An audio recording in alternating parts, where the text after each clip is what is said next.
Witnessed by two vicars. This was so upsetting. From the people they've helped to feed to comforting the bereaved, their story reveals the challenges during an unprecedented crisis. The cost of COVID, tomorrow at 1:30 on the BBC News Channel.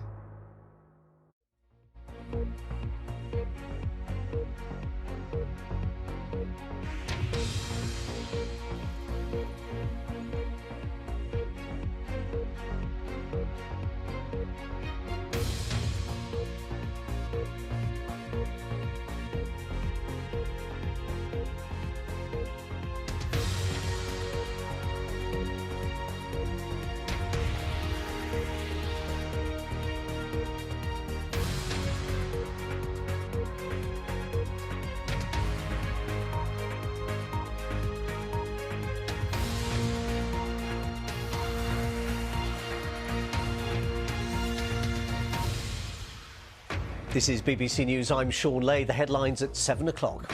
The figures suggest Omicron could be the dominant variant in the UK by the middle of this month. A senior cabinet minister says the situation has become seriously worrying. We face a deeply concerning situation. We know that we have the highest number of COVID infections across the United Kingdom recorded today since the 9th of January. We know that the Omicron variant is doubling every 2 to 3 days in England and possibly even faster in Scotland. The First Minister in Scotland, Nicola Sturgeon, warns of a tsunami of Omicron cases and cautions against people holding Christmas parties. Failures by the Metropolitan Police were responsible in part for the deaths of 3 people who were murdered by the serial killer Stephen Port, an inquest jury has found.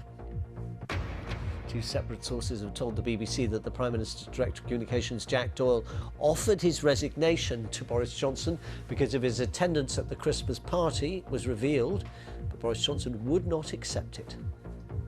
Coming up in half an hour's time, we're going to be discussing exactly that story and the prospects for Boris Johnson surviving as Prime Minister, with foreign correspondents based in London giving an outsider's view of that and events this week in Ukraine. That's coming up in Dateline London at 7:30. Do stay with us on BBC News.